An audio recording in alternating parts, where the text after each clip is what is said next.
চিং সাম্রাজ্যের সময় এক দাসী সুযোগ পেয়ে রাজকুমারের ঘুমের সময় লুকিয়ে তার বিনুনি কেটে দেয়। তার উদ্দেশ্য ছিল রাজকুমারকে যাতে সকালে দরবারে যেতে না দেওয়া যায়। কিন্তু পরের দিন রাজকুমার যখন প্রাসাদে যাওয়ার প্রস্তুতি নিচ্ছিলেন, হঠাৎ এক সেবক জিজ্ঞেস করল, মহারাজ, আপনার বিনুনি কোথায় গেল? এ কথা শুনে রাজকুমার ভীষণ আতঙ্কিত হয়ে গেলেন। দ্রুত নিজের কক্ষ খুঁজলেন, এমনকি পুরো প্রাসাদও খুঁজে দেখলেন, কিন্তু কোথাও এক টুকরো চুলও খুঁজে পেলেন না। ঠিক তখনই ঘরে ঢুকল রাজকুমারের স্ত্রী আর মা। রাজকুমারের টাক মাথা দেখে তারা প্রায় অজ্ঞান হওয়ার মতো অবস্থা হলো। তবে দেরি না করার জন্য রাজকুমার সঙ্গে সঙ্গে সবাইকে উঠোনে জড়ো করলেন, কিন্তু প্রশ্ন করেও কোনো উত্তর বের করতে পারলেন না। এতে তিনি রাগে ফেটে পড়লেন।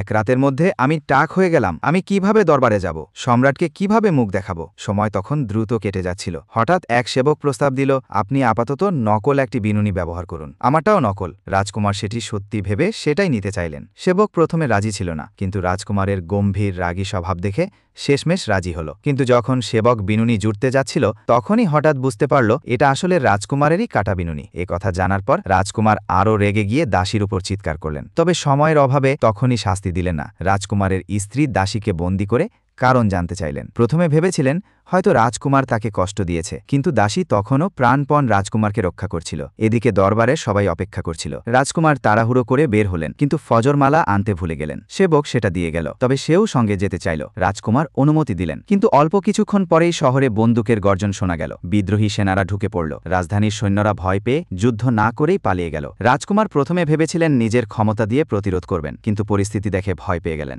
অন্য মন্ত্রীরাও পালিয়ে গেলেন। এদিকে দাসী শাওমেইকে ধরে এনে জেরা করা হলো। রাজকুমারের স্ত্রী ভেবেছিলেন শাওমেই কারো প্ররোচনায় এই কাজ করেছে, কিন্তু আসলে শাওমেই নিজের ইচ্ছায় করেছে। কারণ সম্রাট পদত্যাগ করার পর ইউয়ান শিকাই সম্রাট হওয়ার ইচ্ছা প্রকাশ করেছিল। সে রাজকুমারকে চাপ দিতে চেয়েছিল যাতে তিনি রাজপরিবারের প্রতিনিধি হয়ে ইউয়ান শিকাইয়ের সিংহাসন আরোহণে সমর্থন জানান। কিন্তু চিং সাম্রাজ্যের একজন প্রকৃত রাজপুত্র হিসাবে রাজকুমার এমন অপমান মেনে নিতে রাজি ছিলেন না। ফলে তিনি সাময়িকভাবে বিপদ থেকে বেঁচে গেলেন। এরপর ইউয়ান শিকাই অন্য রাজপরিবারের কাউকে বেছে নিল। কিন্তু রাজকুমার যখন আহত হয়ে বিশ্রামে ছিলেন, তখন খবর এলো যে ইউয়ান শিকাই বিদ্রোহ দমন করতে সেনা পাঠিয়েছে। রাজকুমার শুনে রেগে গেলেন, আর তার চোটও দ্রুত ভালো হতে শুরু করল। কিছুদিনের মধ্যেই সম্রাটের আদেশ এলো, রাজকুমারকে গুনওয়াং থেকে উন্নীত করে ছিনওয়াং করা হলো এবং পরের দিন দরবারে উপস্থিত থাকার নির্দেশ দেওয়া হলো। রাজকুমার আনন্দে উৎফুল্ল হলেন, স্ত্রীকে সাজসজ্জার নির্দেশ দিলেন। কিন্তু রাতে যখন তিনি কিছু নথি লিখছিলেন, তখন শাওমেই হঠাৎ এসে বলল, মহারাজ, আপনি কাল দরবারে যাবেন না। চিং সাম্রাজ্যের ভাগ্য শেষ, এখনো বলা যায় না কে ক্ষমতায় আসবে। আপনি গেলে হয়তো আপনাকে বলির পাঠা বানানো হবে। কিন্তু রাজকুমার শাওমেইর কথা শুনলেন না,